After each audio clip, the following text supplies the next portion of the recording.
એ ગાયને પેલા ઋષિ મુનિઓ લઈ ગયા કે આની સેવા અમે, પેલા રાક્ષસ કે અમારે કઈ જોઈતું નથી. હા, ગાય અમારે કોણ એને ચારો નાખે, પાણી પાય, એનું દૂધ હોય, એને છાન ઉપાડે. હા, એટલે રાક્ષસો હોય એ ગાય ઉપર એમનો પ્રેમ ના હોય, કોણ એની સેવા કરે. એટલે ગાય પેલા ઋષિઓ લીધી. પછી એમાંથી એક ઘોડો નીકળ્યો અને ઘોડો બલિ રાજાએ રાખ્યો. પછી ઐરાવત નીકળ્યો, ઐરાવત ઇન્દ્રે રાખ્યો. અને પછી એમાંથી કૌશિક મની નીકળ્યો. કઈ કથા ભગવાનનો છે, વિષ્ણુનો છે, વિષ્ણુ લઈ લીધો. પછી ત્યાંથી માણેક નામનું, કૌસ્તુભ નામનું રત્ન નીકળ્યું, એ હારી લીધું. પછી પારિજાત વૃક્ષ નીકળ્યો. પછી અપ્સરા નીકળી, એ જે પક્ષમાં ગયા. ત્યાર પછી લક્ષ્મી પ્રગટ થયા, લક્ષ્મીએ વિષ્ણુનું વર્ણન કર્યું. અને પછી વારુણી પ્રગટ થઈ. વારુણી એટલે દારૂ, વારુણી એટલે શું? અને એવી સુગંધ આવે, એમાં તેવી સુગંધ આવે, રાક્ષસો કઈક આ મેં લઈ લે છે. એટલે દારૂ પીને શું કહેવાય? હું ના કહું, તમે જાણો. એટલે આ રાક્ષસો પેલે દારૂ પીધું, અને દારૂ પીને પછી મસ્ત થઈ ગઈ. અને આમ કરતા કરતા પછી અમૃતે નીકળ્યું. હવે અમૃત નીકળ્યું એટલે બે દાનોમાં લડાઈ થઈ. દાનવે અમૃત લઈ લીધું. દેવતાને પ્રાર્થના કે ભગવાન એ તો લઈ ગયા અમૃત, આવે અમારે શું કરવાનું? એટલે કઈ કરવાનું? હું મોહિની રૂપ ધારણ કરીને, ભગવાને સુંદર મોહિની રૂપ ધારણ કર્યો. અને પેલા પીધી હતી એટલે એને કઈ ભાન રહ્યું નહીં, ભાન ના રહ્યું. એટલે પછી દેવી તમે કોણ છો? તો કઈ કે ભાઈ વાત એમ છે કે મારા માતા કોણ છે, પિતા કોણ છે, હું ક્યાં જન્મી છું, ક્યાં એ છે, એની મને કઈ ખબર નથી. હો, મારી જાતની, મારા કુળની મને કઈ ખબર નથી. હો, પણ પેલા કહે કે ભલે તમે ગમે તે હોય પણ બહુ સુંદર છો. તમે એક કામ કરો, આ જે અમૃત છે અમને વેચી આપો. એના હાથમાં કળશ આપી દો. કળશ લઈ લીધો અને કળશ લઈને કહે છે કે ભાઈ વાત એમ છે દૈત્યો, આના ઉપરથી જે પાણી છે ને, એ પાણી હું દેવતાને આપી દો. અને પછી નીચે ઘટ આવે ને, એ તમને પીવડાવો. હવે અમૃતમાં શું પાણી જે ઘટ હોય, અમૃત એટલે અમૃત. પણ પેલા પીધેલી ને, પીધેલાને કઈ ભાન ના હોય. એ ગટરમાં પડે ને ગટરનું પાણી મોઢામાં જાય તો કઈક આ ગંગાજળ છે. બોલ કૃષ્ણ કનૈયા, આ કઈક ગંગાજળ છે. મારા મોઢામાં ગંગાજળ પડ્યું અને ત્યાં નાલીમાં આલડતો હોય કે હું તો સ્વર્ગના ઇન્દ્રના સિંહાસન પર આળોટું છું. પીધેલાને ભાન ના હોય, આ લોકોને ભાન ના હોય. એટલે એ પ્રમાણે પછી લોકોએ શું કર્યું, પેલા લઈ લીધો. હવે જ્યારે એક લાઈનમાં દેવતા, એક લાઈનમાં પેલા રાક્ષસો. પણ એ વચમાં પેલા રાહુ કેતુ નામના બે ગ્રહ હતા કે એમને જાણી લીધું કે આ કઈ મોહિની નથી, પણ આ વિષ્ણુએ કપટ રૂપ ધારણ કર્યું. આના દેવતાને તો અમૃત મળે પણ આપણને કઈ મળવાનું નથી. એટલે પેલા જઈને પેલા સૂર્યચંદ્રની વચમાં બેઠા જઈને. અને એવી રીતે વચમાં બેઠા. હવે પંગત ભેદ તો થાય નહીં, પાવું તો પડે. પંગત બેઠી હોય ને, એકને તમે લાડવા આપો ને, બાજુમાં તમારો દુશ્મન બેઠો એને ના આપો તો એ ન ચાલે, એને આપવો પડે. પંગત ભેદ ન થાય. અને એવી રીતે પેલાને પણ પાય છે. એટલે પેલા સૂર્યચંદ્ર કે ભગવાન આપતા રાક્ષસો છે. ભગવાન સુદર્શન ચક્ર તેનું માથું કાપી નાખે, એનો નાશ કરે, દેવતાને અમૃત પાય, દેવતાનો જય થયો. અને પછીની કથા આપણા સંક્ષિપ્ત રૂપે આપણા નયનભાઈ કરશે. હવે તમે શું થયા થોડો ભજન કરી, ભજન ગાયેલો થોડા ગરબા બિરબા રમવાનું હોય. બોલ શ્રી કૃષ્ણ કનૈયા લાલ કી જય.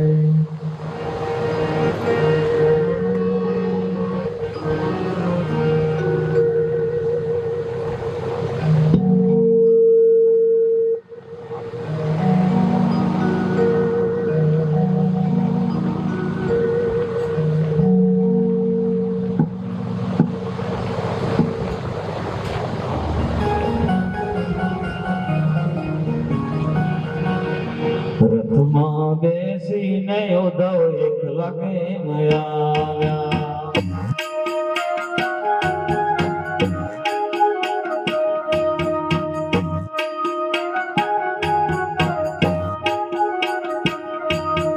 રથમાં બેસીને ઉદ્ધવ એકલા કેમ આવ્યા?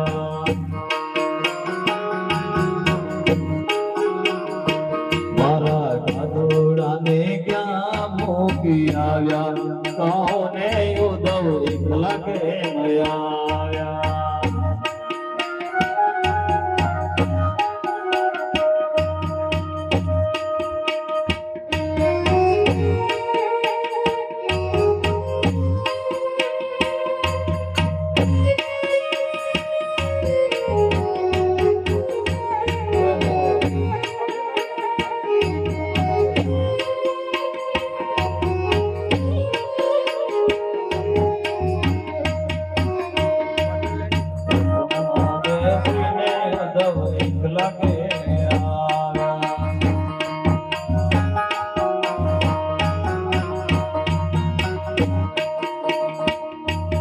સોલસો ગોપી સાથે રાસ રમી આવ્યા.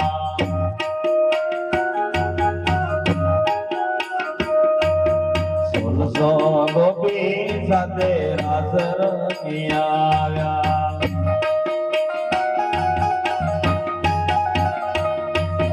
તોય કેવાયા બ્રહ્મચારી, દહોને ઉદ્ધવ એકલા કેમ આવ્યા?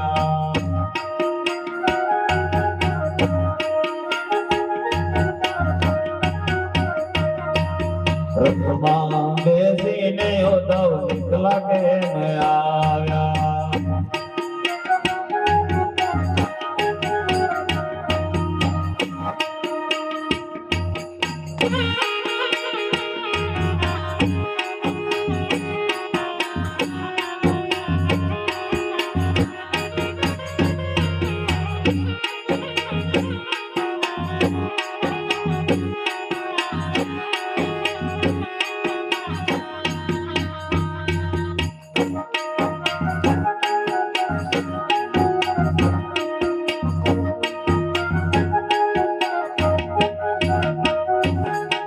સપના ભોગવાલા તમને જડાવ્યા.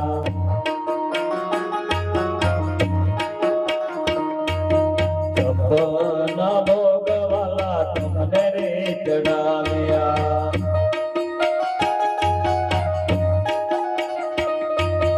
તોય કેવાયા ઉપવાસી, તમને ઉદ્ધવ એકલા કેમ આવ્યા?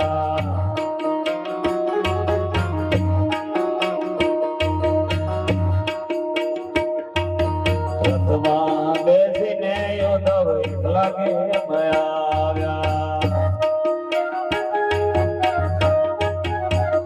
એ મારા ગાદોડાને ક્યાં મૂકી આવ્યા? કહો ને ઉદ્ધવ એકલા કેમ આવ્યા?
કારેલો તોડ કના ઝીણું ઝીણું નોરજે ના ગરવે લે કના ના ગરવે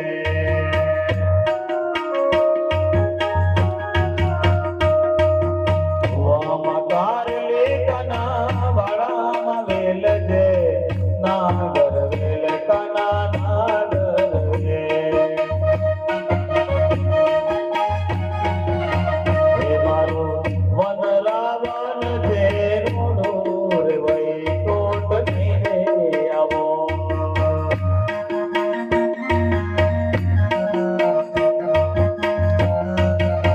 હે નહીં આવો નંદજીના લાલ વૈકુંઠની રે આવો હે મારું વનરાવન છે રોડું રે વૈકુંઠની રે આવો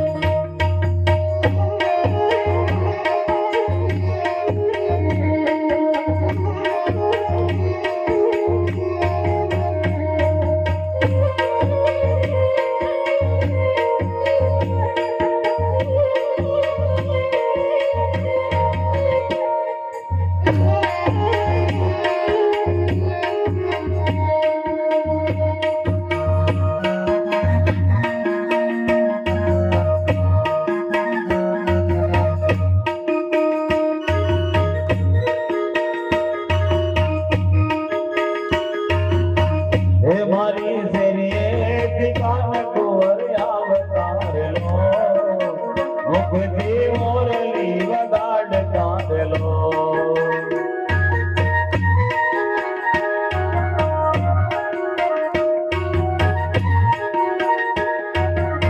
હે હું તો જગતીને જોવાની શરીરેલો ઓઢ્યાના અંદર વિસરીરેલો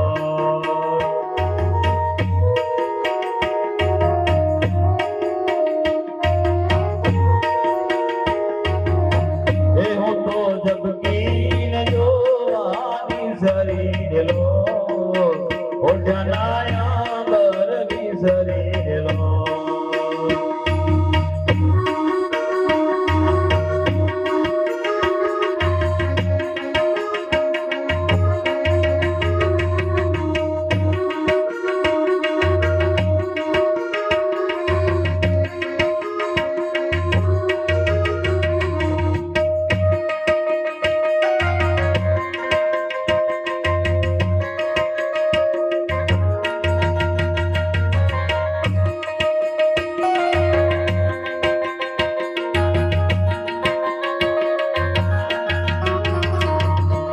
એક વાર બોલો કે બે વાર બોલો કે ત્રણ વાર બોલો માં તમે ગરવે રમવા આવજો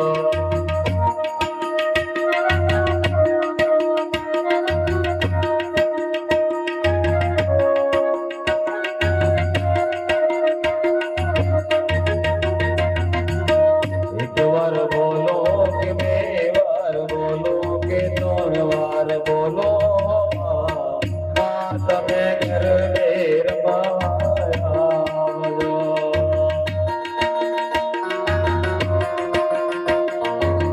જય હો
મારી ગરબા અમે ગાતા આવી નોરતાની રાત આવી નોરતાની રાત હે મારી અંબા જગદંબા હે મારી ગરબા તારા ગાતા આવી નોરતાની રાત આવી નોરતાની રાત ઓલ્યા ગામના સુધારી આવે મને ગમતા બાજટ લાવે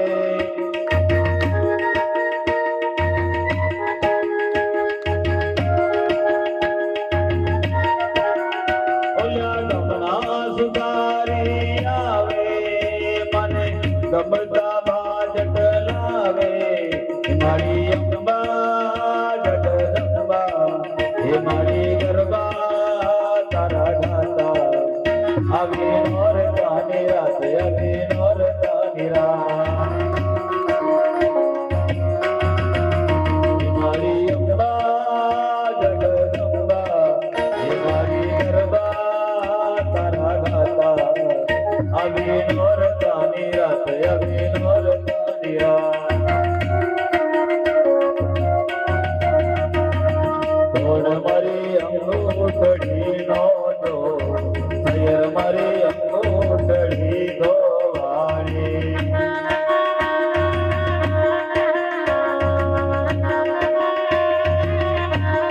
કોણ મારી અંગૂઠડી નો જો સૈયર મારી અંગૂઠડી ગોવાળી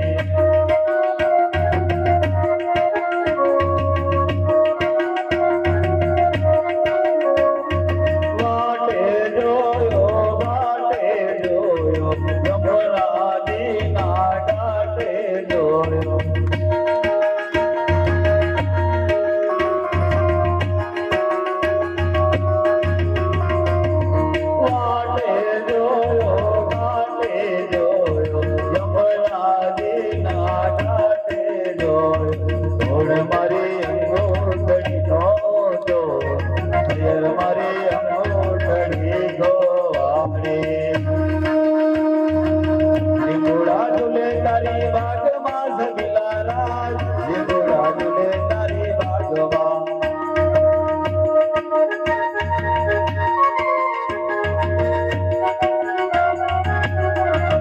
હેજી મારો હઠીલો ઝૂલે દરબાર રે વાલા મારા લીંબુડા ઝૂલે તારી બાગમાં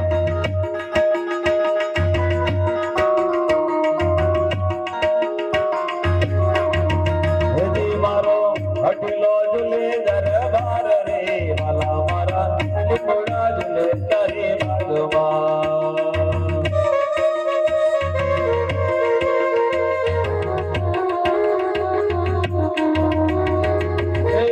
ચોટીલે ડાકલા વાગ્યા જામડામના ચોટીલે ડાકલા વાગ્યા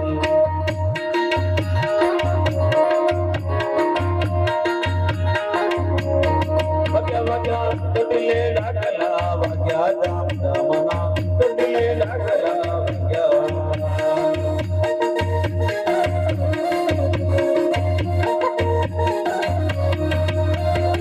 ડાકને ડમરોમાં હરદમ વાગે ડાકને ડમરોમાં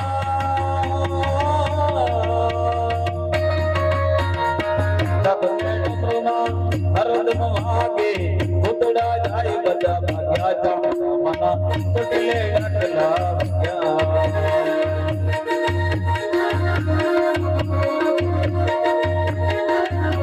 વાગ્યા ચોટીલે ડાકલા વાગ્યા જામડામના ચોટીલે ડાકલા વાગ્યા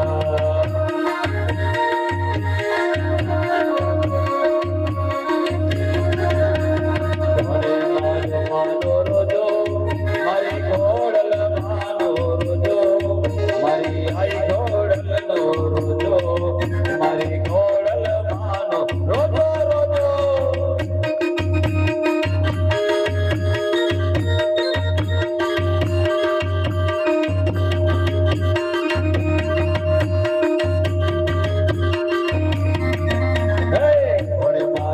માનો રોજો એ મારી ઘોડલ માનો રોજો મારી હાય ઘોડલ નો રોજો મારી ઘોડલ માનો રોજો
મારી હાય ઘોડલ નો રોજો મારી ઘોડલ માનો રોજો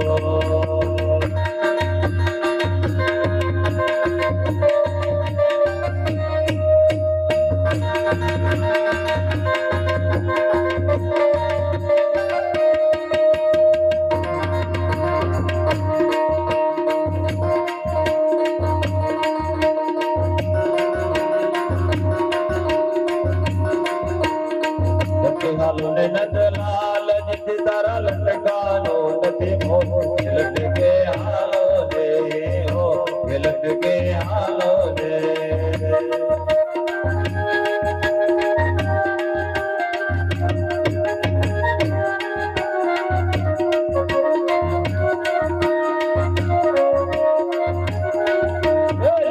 હાલો ને નંદલાલ જીત તારા લટકાનો નથી મોહ લટકે હાલો રે હો લટકે હાલો રે એ કાનોડો માંગ્યો તેને યશોદા મૈયા મોહન માંગ્યો છે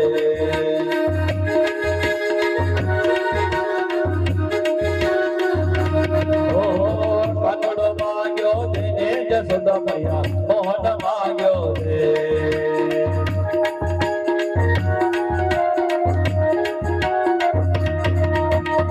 આજની રાત અમે રંગ ભર રમશો આજની રાત અમે રંગ ભર રમશો હે પ્રભાતે પાછો માંગી લેને યશોદા મૈયા કાનોડો માંગ્યો તેને યશોદા મૈયા કાનોડો માંગ્યો મોહન માંગ્યો કાનોડો માંગ્યો મોહન માંગ્યો ભાગવત ભગવાન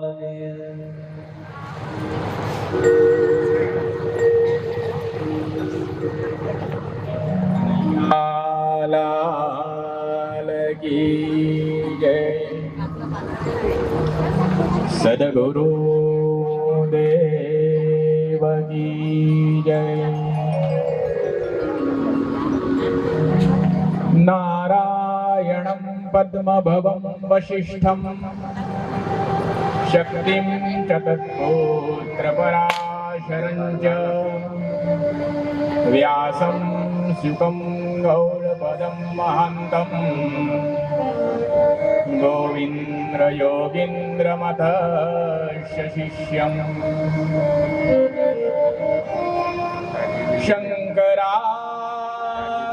શંકરાચાર્યમથસ્ય પદ્મપાદં હસ્તામલકં ચ શિષ્યં तं तोटकं वार्तिककारमण्याम् अस्मद्गुरुन् सन्ततमानतोऽस्मि विनायकं गुरुं बाणो ब्रह्मा विष्णुमहेश्वरा सरस्वती प्रणम्यादो सर्वकार्यार्थसिद्धये પુરુષાર્થ સિદ્ધયે.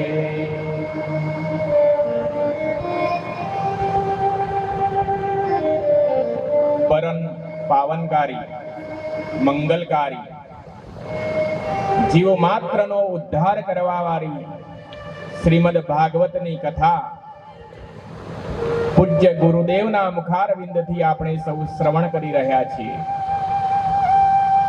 આ પ્રસંગે ઉપસ્થિત વિદ્વજ્જનો, બંધુ ભગિની, ભગવાનના સ્વરૂપનું ચિંતન આપણા શાસ્ત્રોમાં ખૂબ સરસ રીતે થયું. નમો સ્વનંતાય સહસ્રમૂર્તયે સહસ્રપાદાક્ષિ શિરોરુબાહવે સહસ્રનામ્ને પુરુષાય શાશ્વતે સહસ્રકોટિ યુગધારિણે નમઃ. ભગવાનને હજારો મુખ છે, હજારો હાથ છે, હજારો પગ છે, હજારો નેત્રો છે. આ શ્લોકનો અર્થ આપણે સમજીએ. ગુરુદેવે કીધું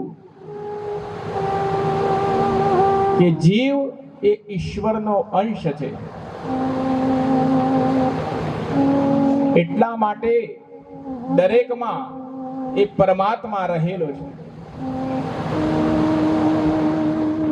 વેદ અને શ્રુતિઓમાં એક વાક્ય આવે જેને આપણે મહાવાક્ય કહીએ છીએ, તત્વમ અસી. તે તું છે. તે એટલે કોણ? એ પરમેશ્વર, પરમાત્મા, જગદીશ્વર. અનેક નામે આપણે તેમને બોલાવીએ છીએ. એ પરમેશ્વર તત્વમ અસી, તે તું જ છે. પણ અજ્ઞાનના આવરણના કારણે એ જીવ એ પોતાને દેહ માની બેસે છે.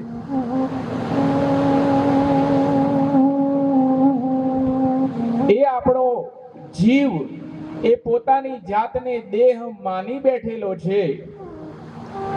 એ દેહત્વ ભાવ નાશ કરવા માટે અને પોતાના સાચા સ્વરૂપનું જ્ઞાન કરવા માટે જ આ પરમ પાવનકારી કથા સંતોના મુખેથી આપણે સૌ સાંભળીએ છીએ. આ કથામાં ભગવાનના વિવિધ અવતારોનું વર્ણન આવે.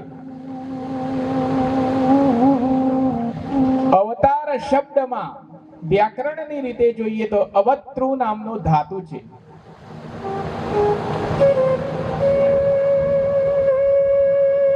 જ્યારે ઈશ્વર પોતાનું સ્થાન છોડીને નીચે આવે છે,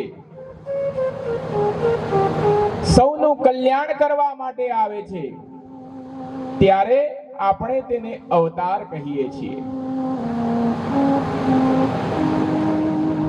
શ્રીમદ ભગવદ ગીતામાં કહેવામાં આવ્યું ભગવાનનો અવતાર કેમ થાય. યદા યદા હિ ધર્મસ્ય ગ્લાનિર્ભવતિ ભારત અભ્યુત્થાનમ અધર્મસ્ય તદાત્માનમ સૃજામ્યહમ. યદા યદા હિ ધર્મસ્ય, હે અર્જુન, જ્યારે જ્યારે ધર્મની હાનિ થાય, ધર્મની ગ્લાનિ થાય, તદાત્માનમ સૃજામ્યહમ, ત્યારે હું મારી જાતનું સર્જન કરું છું, ત્યારે હું અવતાર ધારણ કરું છું. પણ એ અવતાર કેમ ધારણ કરું છું? શત્રુઓને મારવા માટે ના. જો શત્રુઓને મારવા માટે જ ભગવાન અવતાર ધારણ કરતા હોત તો શત્રુઓને તો કોઈ પણ રીતે એ મારી શકે.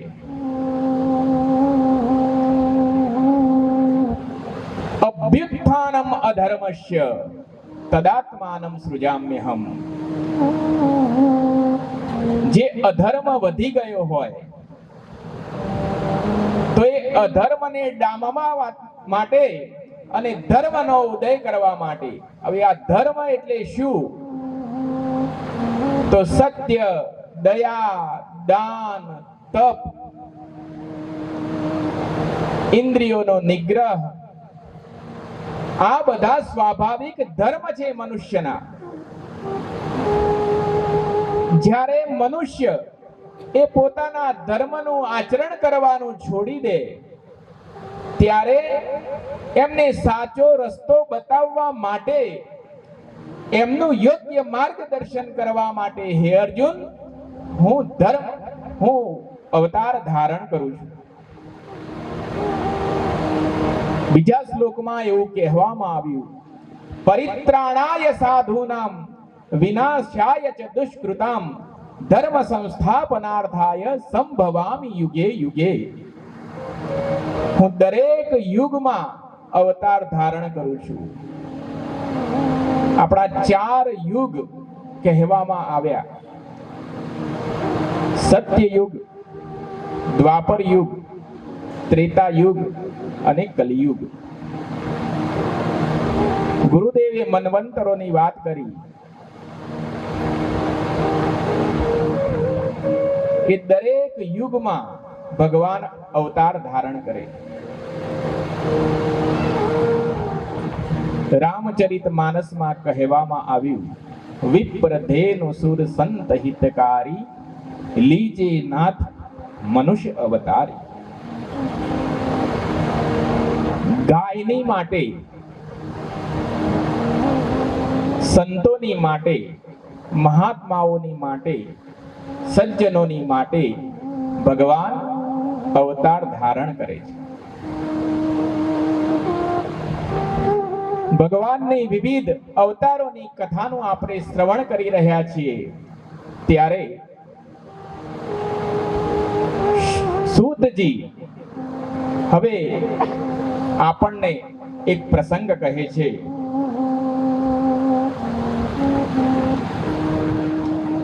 કે હે શુકદેવજી, શુકદેવજી એ પરીક્ષિતને કહે છે કે હે પરીક્ષિત, પ્રાચીન સમયમાં એક બલિ નામનો રાજા થઈ ગયો. એ બલિ નામનો રાજા એ ખૂબ ધર્મવાન હતો. ભગવાનમાં શ્રદ્ધા અને ભક્તિ ભાવ વાળો હતો. અનેક યજ્ઞોનું તે આચરણ કરતો અને યજ્ઞ કરવાથી શું ફળ મળે એની વાત આપણે કરી ચૂક્યા છીએ કે સમગ્ર સૃષ્ટિ એ યજ્ઞને આધારિત છે. યજ્ઞાત ભવતિ પર્જન્યો, પર્જન્યાત અન્ન સંભવ, અન્નાદ ભવતિ ભૂતાની. યજ્ઞથી જ સમગ્ર સૃષ્ટિનું સંચાલન થઈ રહ્યું છે. તો આ બલિ રાજા પણ એ ભગવાનનો યજ્ઞ કરે છે. હવે આ યજ્ઞ, બલિ રાજા અનેક યજ્ઞોનું આચરણ કરે ત્યારે ઇન્દ્રનું આસન ડગમગવા લાગે. ઇન્દ્રને એમ થઈ જાય કે મારું ઇન્દ્રાસન જતું રહે છે, કારણ કે ઇન્દ્રને પણ સત્તાનો મોહ હોય. દેવોનો રાજા છે, ઇન્દ્રાસન જવાનો ભય હોય તેને. એટલા માટે એ અનેક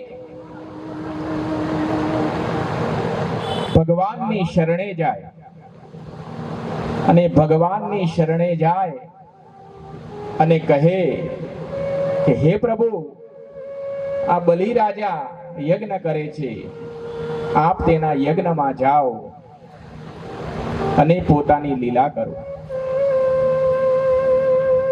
એ વખતે ભગવાન એક તેજસ્વી બ્રાહ્મણના બટુકનું સ્વરૂપ ધારણ કરે છે અને ભગવાનનો વામન નામનો અવતાર થાય છે. બોલો વામન નારાયણ દેવ કી જય.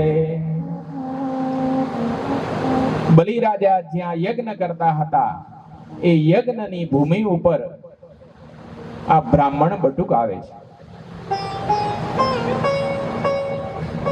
બલિરાજા પોતાનો દ્રષ્ટિપાત એ બટુક ઉપર કરે છે અને પોતે ધર્મજ્ઞ તો હોય જ છે.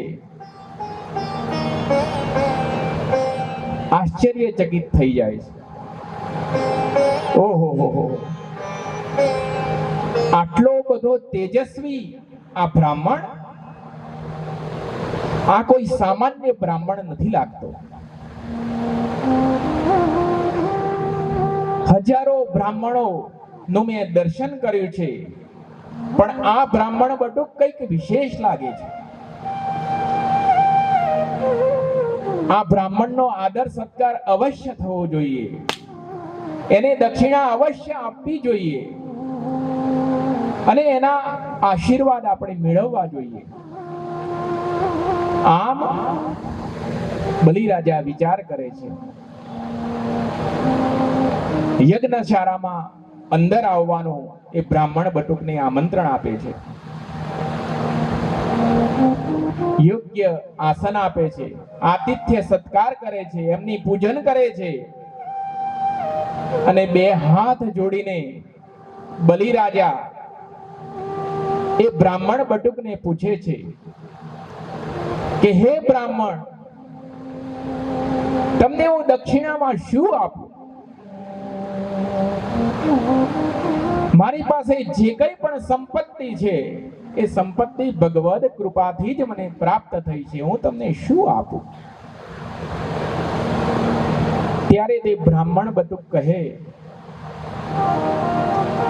કે હે રાજન શ્રેષ્ઠ, મારે કંઈ જરૂર નથી, પણ યજ્ઞ યાગાદી કરવા માટે મને થોડીક જમીનનું દાન કરો.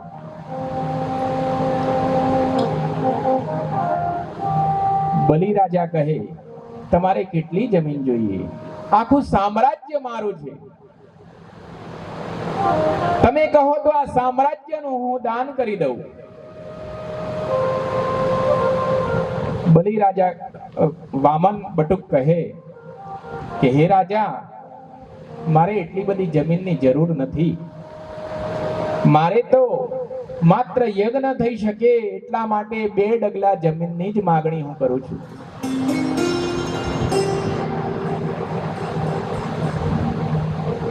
બલિરાજાને એમ થયું કે આ બ્રાહ્મણ બટુક ખૂબ નાની અવસ્થા છે અને એમને ખબર ન હોય કે એક રાજા એ આપવા માટે જ્યારે બેસે ત્યારે કેટલું આપી શકે. અને આ વામન જે બટુક છે એ માત્ર 2 ડગલા જમીન મારી પાસે માંગે છે. હું આ પૃથ્વીનું રાજ્ય આપી શકું એટલી શક્તિ મારામાં છે.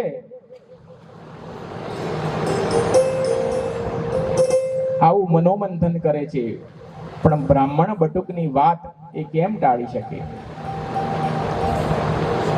હાથમાં એમ કે એમની જે ઈચ્છા હોય તે 2 ડગલા તો 2 ડગલા, એમને જે જોઈએ છે હું આપીશ. એના માટે હું સંકલ્પ કરું. એ સંકલ્પ કરવા માટે હાથમાં જ્યારે જળ લહે છે ત્યારે દૈત્ય ગુરુ શુક્રાચાર્ય એમને ખ્યાલ આવી જાય છે કે આ કોઈ સામાન્ય બ્રાહ્મણ નથી, આ સામાન્ય બ્રાહ્મણનો બટુક નથી, આ સ્વયં ભગવાન નારાયણ છે. અને આ જે રાજ્ય, સ્વર્ગનું રાજ્ય પ્રાપ્ત થયું છે, 3 લોકનું બલિરાજાને રાજ્ય પ્રાપ્ત થયું છે, તે રાજ્ય એમના હાથમાંથી જતું રહે છે. આમ ન થવું જોઈએ.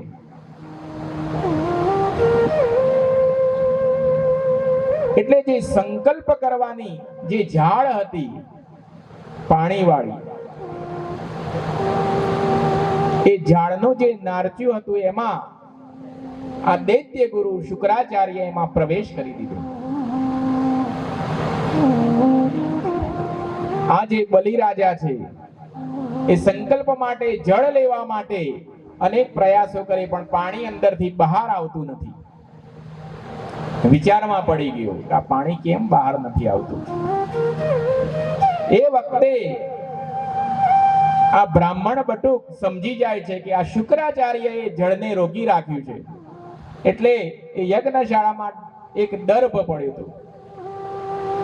એક દર્ભ નામનું ઘાસ આવે, યજ્ઞમાં ખૂબ પવિત્ર માનવામાં આવે. એ દર્ભ વગર યજ્ઞ પરિપૂર્ણ મનાતો નથી. તો એ દર્ભ લે. જો દર્ભનું નામ શાસ્ત્રીય રીતે કુશ છે. કુશાન લાતી કુશલઃ. કુશળ શબ્દ જે બન્યો એ આ કુશ ઉપરથી બન્યો.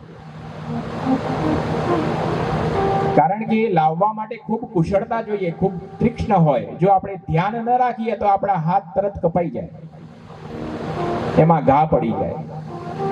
એટલે ખૂબ જ કુશળતાપૂર્વક એ લાવવા પડે. એટલા માટે એક કુશ, આપણી ભાષામાં આપણે એને દર્ભ કહીએ છીએ. તો એ દર્ભની એક સળી લીધી અને નારચામાં આમ લગાવી. હવે શુક્રાચાર્ય એ નારચામાં બેઠા હતા, આમ આંખ ખોલીને કે આ શું કરે છે એ બધું જોતા હતા અંદર બેઠા બેઠા. અને એ દર્ભની સળી જેવી આવી એમના આંખમાં લાગી. એ તીક્ષ્ણ દર્ભની સળીથી એમની એક આંખ ફૂટી ગઈ અને શુક્રાચાર્ય બહાર આવી. અને પછી તો એ બલિરાજાને કહે છે કે તું સંકલ્પ ન કરીશ. તેમ છતાંય બલિરાજા કહે છે કે આપણા આંગણે બ્રાહ્મણ બટુકનું આગમન થયું. એ ભગવાન કેમ ન હોય? ઉપરથી હું તો મારું પોતાનું સૌભાગ્ય માનું છું કે ભગવાન એ ભક્તની પાસે માંગણી કરવા માટે આવ્યા છે.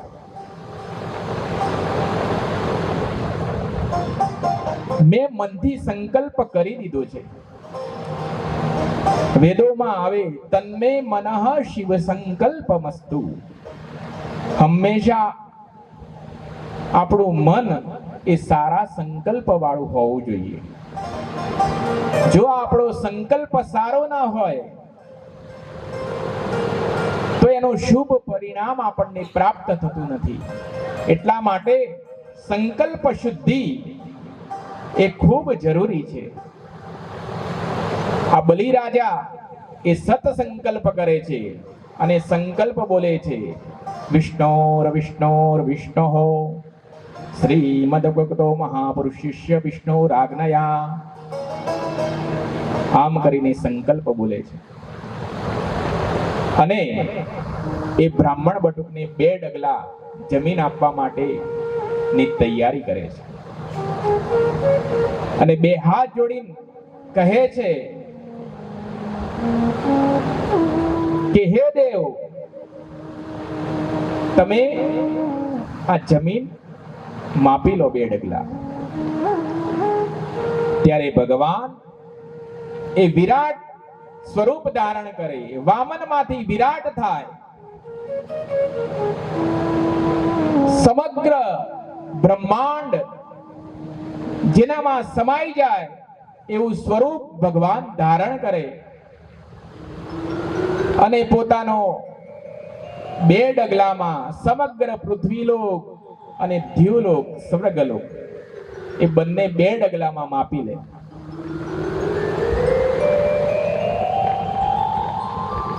શુક્રાચાર્ય કહે બલિરાજાને, જો મેં કીધું તું ને આ બ્રાહ્મણ બટુક નથી. બલિરાજા તો ખૂબ ધૈર્યશીલ હતા.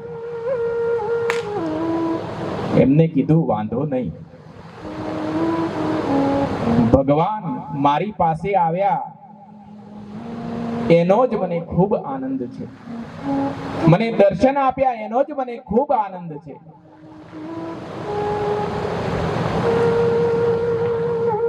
ભગવાન કહે, બલી, હવે હું ત્રીજું ડગલું ક્યાં ભરું? બલી રાજા કહે, મારા મસ્તક ઉપર આપના ચરણ એ મૂકો અને મને પાવન કરો. જ્યારે એ રીતે બલિ રાજાના મસ્તક ઉપર ભગવાન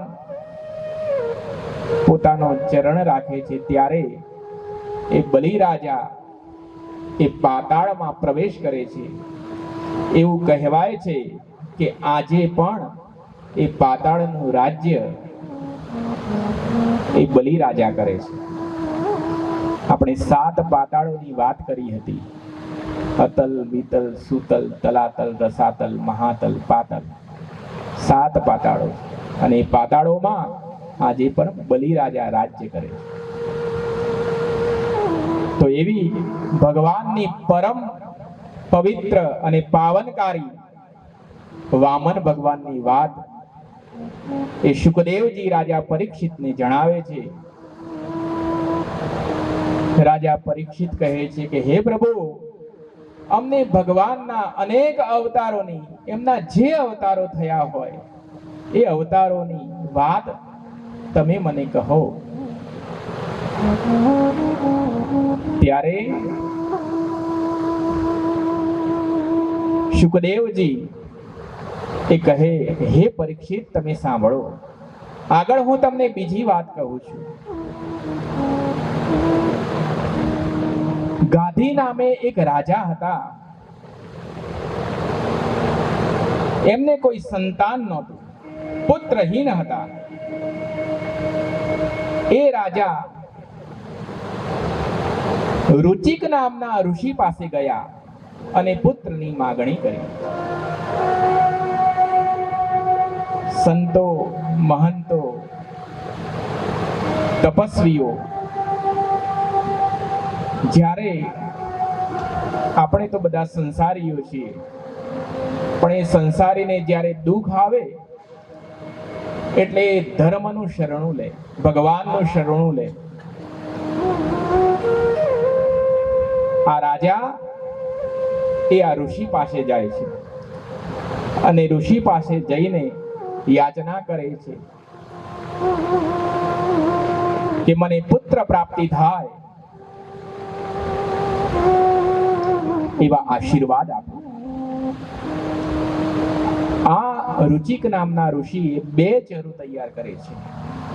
એક બ્રહ્મ તેજથી યુક્ત ચરુ હોય છે અને એક ક્ષાત્ર તેજથી યુક્ત ચરુ હોય છે.